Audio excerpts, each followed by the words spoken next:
Les decía que teníamos con nosotros, y es un honor realmente, tenerlo a Darío Steinreiber, filósofo, docente, conferencista. ¿Cómo estás, Darío? ¿Cómo andás? ¿Todo bien? Bien, bien. Bueno, muchísimas gracias por estar con nosotros hoy. Por favor, un placer. Un gusto enorme, realmente. A ver, yo recién hablaba y pensaba, es casi la descripción de la llegada del Mesías, ¿no? El Mesías está por venir, Sí, sí. La realidad que nos muestra el gobierno es una realidad que uno dice, bueno, hay datos y se supone que el dato habla por sí mismo y es una verdad en sí mismo. Ahora, lo que yo te pregunto ¿es el dato hoy un elemento importante para la política? A ver, muchas cosas. Primero, ya que mencionás al Mesías y estamos Sí. en fiestas. Estamos en fiestas. Estamos en Semana Santa, estamos en la Pascua judía. Me acuerdo de un relato de Gershom Scholem que cuenta que una vez el Mesías finalmente llegó a Jerusalén. Se dio su arribo. Sí. Y entonces uno de los habitantes lo reconoce en la puerta y lo sale a saludar y le dice, Mesías, ¿cuándo vas a venir? Claro. O sea, el tipo había llegado, Sí. pero a nadie le convenía su llegada, porque Sí. lo que se sostenía ahí era el estado de promesa eterna. Claro, era ¿no? más importante la promesa que el hecho de que se cumpliese. Totalmente, porque detrás de esa promesa se anudan, como bien decías vos, hablando de la realidad social, pero también de cualquier otro tipo de realidad. La promesa está siempre presente en toda esa necesidad de procrastinación que el ser humano genera, digo, para tolerar un poco la miseria en la que vive. Digo, pasan las parejas cuando, viste, tu pareja te dice, ¿y cuándo vas a cambiar? Dame tiempo, ¿no? Y el tema es hasta cuándo sostenés ese tiempo. Entonces, ante la pregunta de ¿la realidad ofrece datos contundentes para que esa promesa se derrumba o no? ¿Se derrumba o no? Tengo que lamentablemente decir que la realidad siempre es amorfa. O sea que el acceso a la realidad Sí. por parte del ser humano siempre es desde el punto de vista de la interpretación. O sea, a mí no me cabe duda que el gobierno siempre va a encontrar la manera de leer los datos para refrendar lo que previamente quiere instalar. O sea, el gobierno te entrega el dato y te entrega la lectura de ese dato. El dato se da. Ahora, ese dato es letra muerta, ¿no? Es siempre lo que vale es la interpretación que hacemos de ese dato, porque un dato solo no dice nada. Volviendo a la liturgia religiosa, Sí. el hebreo, por ejemplo, es un idioma que no tiene vocales. Entonces vos esas consonantes las estás vivificando todo el tiempo cuando las lees, le imponés a las consonantes la lectura que vos querés hacer. Acá pasa lo mismo, vos ves índices, datos, números, lo vas a leer atravesándolo de un lado o de otro de acuerdo a lo que previamente vos querés sostener. Entonces, como bien vos decías, que haya bajado la pobreza o no, en términos cuantitativos depende de cómo lo leas, pero en términos cualitativos la discusión es otra. Porque en definitiva la pregunta es, ¿qué es la indigencia? Claro. ¿O qué es la pobreza? Digo, si pobreza es que la gente se muera de hambre, evidentemente gana el poder. Porque entonces vos podés demostrar que, no sé, hay menos gente que se muera de hambre. Pero en términos de pobreza de realización, que la mayoría de la ciudadanía no pueda realizarse en lo que es, habla de un estado de pobreza. Sí, totalmente. Digo, donde el Estado debería garantizar de alguna manera la posibilidad para que cada uno pueda realizarse en lo suyo. Claro, hay una elección por parte del Estado, decís vos, en mostrar que hay un recorte de la pobreza en lugar de decir, miren, todavía tenemos 1 de cada 4 argentinos pobres en nuestro país que no puede realizarse, como decías vos, por ejemplo. Siempre es una cuestión de criterio, que es lo que siempre se oculta, lo que queda como supuesto. Sí. Vos discutís si bajó o no bajó la pobreza, pero nunca discutís la definición filosófica de lo que es ser pobre.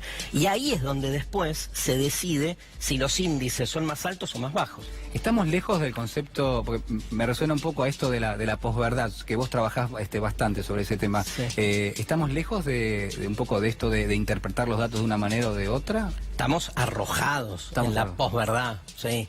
O sea, estamos arrojados en la posverdad porque hay una ilusión de que uno puede acceder al dato de modo verdadero. La verdad siempre es una construcción.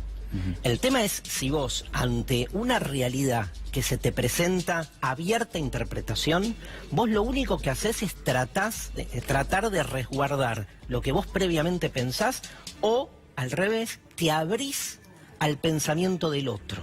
Porque si la realidad es amorfa, pueden darse esas dos posibilidades. A mí Claro. me gusta pensar la posverdad en esos dos Sí. esquemas. O sea, yo creo que, a ver, lo digo así brutal, yo creo que el que la verdad haya muerto, como decía Nietzsche, está bueno. O sea, ayuda. Murió la verdad. Nietzsche Murió decía la que verdad. murió la verdad. Nietzsche dice Dios ha muerto, y detrás de la muerte de Dios vos lo podés interpretar de diversas formas, sobre todo en términos de absolutos. O sea, nadie puede venir a decirte yo accedo al absoluto. O sea, si vos te encontrás con alguien que te dice yo tengo la verdad, salí corriendo. Pero ¿qué pasa con la búsqueda de la verdad, digamos? Se supone que todos estamos buscando la verdad de alguna... Bueno, los periodistas se supone que buscan la verdad también. Gran tarea para el periodismo, repensarse. Nunca la vamos a encontrar. No, entonces. pero creo que hay un conflicto muy interesante, que es que si vos seguís, digamos, escuchando el periodismo decir que su tarea es buscar la verdad, y la verdad murió hace 200 años, tienen un problema. Sí, un problema vocacional, claro, te diría.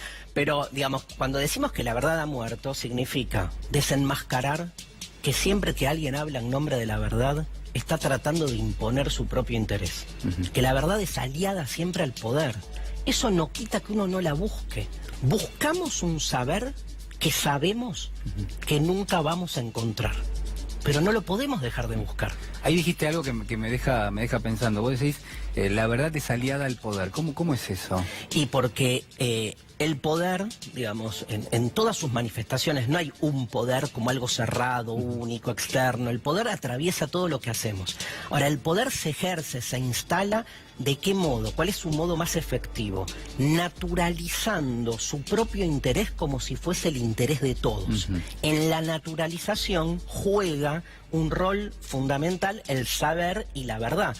Por eso cuando el poder logra demostrar, pero aparte desde la ciencia, desde las instituciones, que su propia lógica es la lógica general de la humanidad, ganó. Digo, el caso más concreto, sí, que hoy lo vemos por suerte en las revueltas de estos últimos años, es el caso de la opresión de la mujer.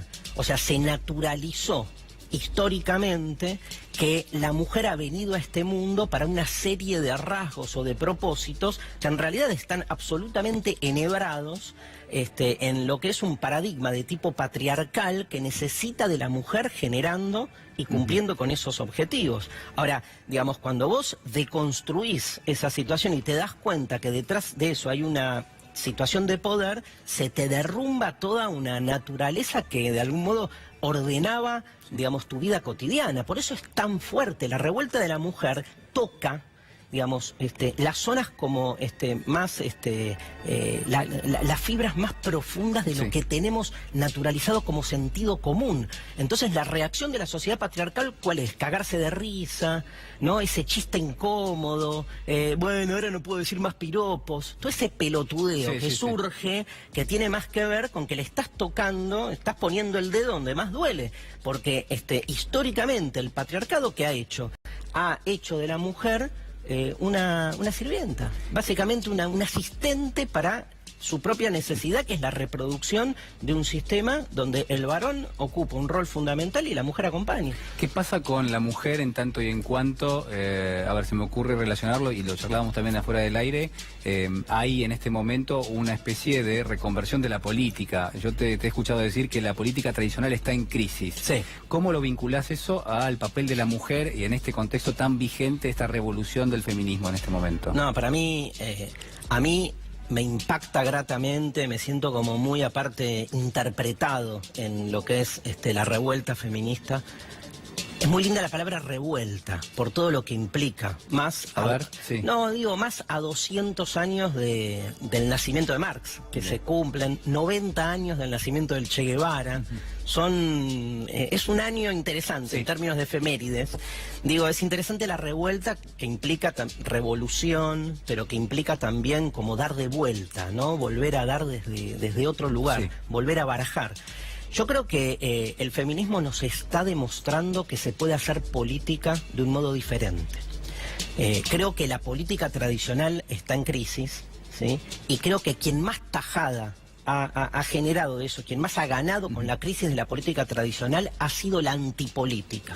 La antipolítica expresada para mí en el gobierno y en su forma de llegar al gobierno, aunque después no hace otra cosa que política, ¿no? Porque Cambiemos prometía que no era la política tradicional. En un punto hasta prometía que era la antipolítica, esto que vos estás mencionando. Pero todo el discurso está atravesado por la antipolítica, es un discurso gerontocrático, New Age, es un discurso que visualiza la actividad política en sí misma como una actividad corrompida, ¿no? Entonces, desde esa perspectiva, se han propuesto como una alternativa por fuera de la política tradicional, pero que incluye la despolitización de la sociedad, o sea, la ausencia del conflicto, porque lo que buscó ese discurso es la despolitización. Yo creo que el feminismo lo que propone es exactamente lo contrario. Frente a la crisis de la política tradicional, no a la antipolítica, sino a la repolitización general de la sociedad en su conjunto. En todo hay política, en la relación vincular, una relación de amistad es una relación política, una relación de pareja, ¿cómo no va a ser una relación política? Cuando escuchamos que todo el tiempo se nos insiste en esta cosa de están politizando lugares donde no se tiene que hacer política, ¿no? No politicen el aula, no politicen la mesa del hogar. O sea, ¿alguien piensa que una familia no es un espacio politizado o que no se hacía política antes, cuando el jefe de hogar al mando de la mesa decidía quién lavaba los platos y quién tenía derecho a estudiar y quién no? ¿O que en un aula no se hace política cuando un docente enfrenta a un grupo de alumnos y hay dos singularidades puestas en juego? Porque política no es anda a votar. La política expresa las relaciones de poder, y las relaciones de poder lo que expresan fundamentalmente es la posibilidad que tiene cada ser humano de sacar a luz su singularidad. En todo hay poder, acá hay poder. Donde vos me preguntás, yo veo por dónde, hablo, vos me interpretás. Esto es una relación conflictiva. Para mí el conflicto es la clave de las relaciones sociales y vinculares. O sea, para mí el conflicto no genera violencia. Violencia se genera cuando una de las partes en conflicto demuele a la otra en nombre de la reconciliación, de la paz o de la Argentina unida. ¿Qué pasa con, no sé, se me ocurre pensar, por ejemplo, hay determinados conceptos que han surgido a veces de esta pulseada entre dos sectores en la sociedad? Estoy pensando en el concepto de Corea del Centro, por ejemplo, que se supone que es un lugar al que todos queremos llegar o no, pero da la sensación de que llegás ahí y bueno, por lo menos o te van a pegar de los dos lados, o por lo menos vos no te van a decir que estás de un lado sí, del otro no. ¿Y qué pasa con la grieta, no? Que son de esos dos elementos que habitualmente escuchamos los argentinos. Yo creo que es como un tema viejo la grieta, ¿viste? Que quedó, pasó de moda. Pero yo creo que Corea del Centro, Corea del Centro demuestra que Corea del Sur y Corea del Norte también son imaginarios. ¿Entendés? ¿Cómo es eso? A ver. Y porque los dos polos, casi siempre... ¿A quién le conviene que subsista Corea del Sur y Corea del Norte? ¿A quién le conviene? A Corea del Sur y a Corea del Norte. Totalmente. O sea, ¿quién se ordena y quién encuentra su seguridad y tranquilidad en una relación confrontativa binaria? Los dos. Claro.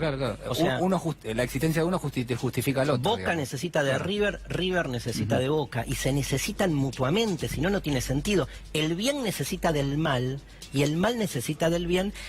Ahora lo explico eso, pero déjame llegar a la frase de Foucault, donde Foucault dice, donde hay poder, hay resistencia. Eso significa no solo que cuando el poder se ejerce, una resistencia sale a oponerse, sino que el mismo poder necesita la existencia de esa resistencia para que el poder pueda ejercerse.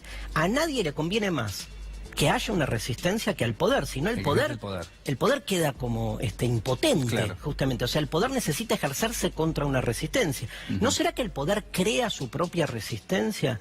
Y entonces digo, no seamos la resistencia que el poder necesita, porque estamos todos terminando muchas veces incursionando en los lugares que parecen como predeterminados y guionados para que uno haga el juego que el poder termina necesitando. Entonces, esa grieta, a veces, a mí me gusta leerla como que a ambos lados de las grietas, ambos están felices de que exista la grieta. Claro.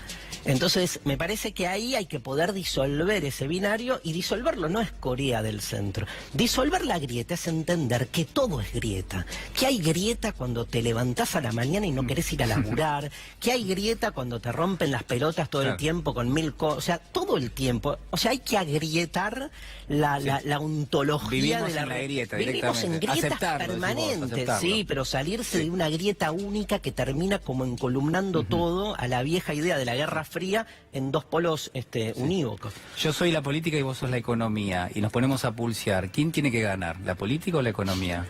Para mí la economía es una forma de la política. No creo en una economía como algo autónomo o independiente de la política. Es una forma de hacer política. No hay una economía, hay economías. Lamentablemente hay una economía que ha hegemonizado el discurso económico, pero siempre que la economía se muestra a sí misma despolitizada, es donde más política hace la economía.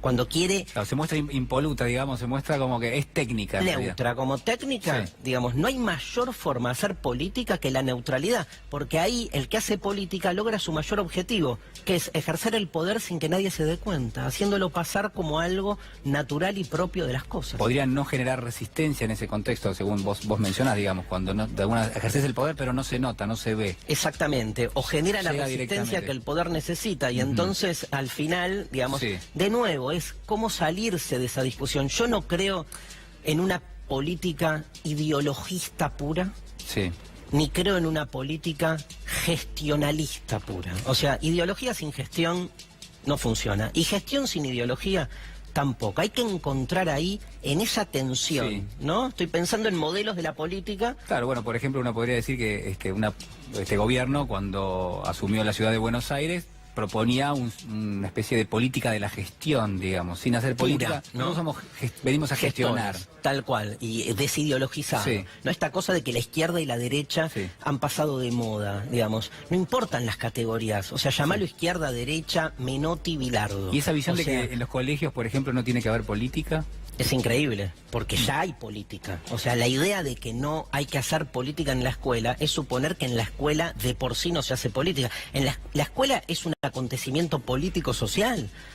La formación de ciudadanía. ¿Dónde se hace política sino en la escuela? Digo, ¿cuáles son las instituciones primarias de la política? La escuela, la familia y la primera y la más importante, el lenguaje, que te la regalo. Y el amor. Digo, para mí no hay relación política más fundamental que la pareja. Estás conviviendo con alguien que no entendés, que tenés que generar una relación de tolerancia mutua, donde tenés que abrirte a la diferencia del otro y sin embargo van juntos. Háblame del amor porque a mí me parece que es fascinante en un punto y digo, supongo que es totalmente transversal a todo lo que hacemos en la vida. Sí, digo, pero se juega en el amor algo de esto, ¿no? Digo, cuando el feminismo sale con la frase a fin de los 60, lo personal es político, lo que viene un poco a denunciar es esto, ¿no? Como que bueno, el amor no tiene nada que ver con el poder, entonces sale espontáneamente, ¿viste? Esta idea de que uno cuando ama se enamora de modo autónomo o individual. Perdón que lo digo así, el amor también es una construcción social. Digo, si todo es una construcción social, ¿por qué el amor no? ¿Viste? Decimos, no, la propiedad es una construcción social, la libertad es una construcción social, pero cuando me enamoro son mis células o mi alma. También hay un formato del amor en el que estamos investidos y codificados. Revolucionar el amor es un gran desafío, pero tiene que ver con una revolución toda. Digamos, en ese sentido, he leído algunas definiciones tuyas, algunas de ellas tenían que ver con esto, ¿no? Con el reconocimiento del otro en tanto es diferente de uno, y un poco aprender que en eso también puede haber el amor, es decir, no hay una situación, y me parece que en este caso también, vos lo manifestabas muy bien, digo, no hay una ecuación económica que de alguna manera venga a completarte, digamos, sino justamente una búsqueda por otro lado. Muy bien. No. Pero aparte, me encanta porque no hay para mí vínculo más aneconómico que el amor. El amor es pérdida pura. Nadie gana en el amor. ¿Cómo es eso? Y sí, porque si ganás, si el amor es un vínculo con el otro... Si ganás no es amor, decís vos. Hay disolución del otro, porque si ganás, vos hacés que el otro encaje en tus necesidades expansivas o en tus necesidades propias. Entonces, en el amor hay desapropiación. ¿Quién es más importante en el amor? ¿Vos o el otro? Y se supone que el otro. Entonces, perdés. Porque das al otro, entregás al otro. O sea, es lo... Te corres vos y aparece el otro. Peor, no es que te corres, te retirás. Te retirás para que el otro irrumpa. Entonces, es una relación absolutamente antieconómica en términos de la economía como forma de acumulación. O sea, sería una economía del don, del dar, ¿no? Que tiene fundamentos, digamos, que escapan a lo que es la lógica del intercambio capitalista. Ahora, ¿es posible esto? Yo creo que sí. Creo que es posible, pero obviamente en relaciones por ahí vinculares personales, pero digamos, la revolución vincular solo puede darse en el marco de una revolución social completa, cuando se discute temas como matrimonio, monogamia, poner el tema de la monogamia, sí, que uno lo discute como algo propio de una pareja. Digo, la monogamia tiene que ver con el poder y con la propiedad. Entonces vos podés discutir monogamia en una sociedad capitalista cuando de lo que se trata es de hacer del otro una propiedad tuya. Hasta que no se deconstruya la idea de propiedad no se va a deconstruir la idea de monogamia, ¿no? Te dejo para el final una de las preguntas que para mí seguramente va a generar como mucha expectativa, seguramente mucha gente la tiene. Vos sos filósofo, la filosofía es una herramienta que se utiliza, uno supone, en principio para buscar la verdad, podría tener que ver con esto, pero ¿qué pasa con el sentido de la vida de alguna manera? ¿No te ayuda la filosofía justamente a encontrarlo? Sí, digamos, lo primero que te ayuda la filosofía es a deconstruir la idea de que el único objetivo en la vida es encontrarle un sentido último. O sea, yo tampoco creo que haya un sentido. Hay sentidos efímeros, cambiantes, contingentes. Vos vas buscando el sentido y por suerte la realidad te pega cachetazos todo el tiempo y vas como moviéndote. Lo vas perdiendo también de alguna manera. Vas perdiéndote. Yo creo que el sentido de la vida es perderse, escabullirse de aquellos que te quieren vender sentidos empaquetados, ¿no? Veo al sentido más como un escape que como un encuentro, porque no nos olvidemos que nuestra sociedad en su conjunto instituye permanentemente sentidos cerrados. Entonces, la filosofía es una herramienta muy útil para eso, para estar todo el tiempo peleándote contra el sentido común. Sí. Darío, la verdad te quiero agradecer muchísimo. Sé que tenés una agenda realmente muy, muy ocupada, conferencista, das charlas en todos lados, tenés también un espectáculo en marcha, y nada, por supuesto sos docente, sos filósofo, así que muchísimas gracias por estar con nosotros. Un placer y gracias por darle este espacio a la filosofía. Gracias. Gracias. Bueno.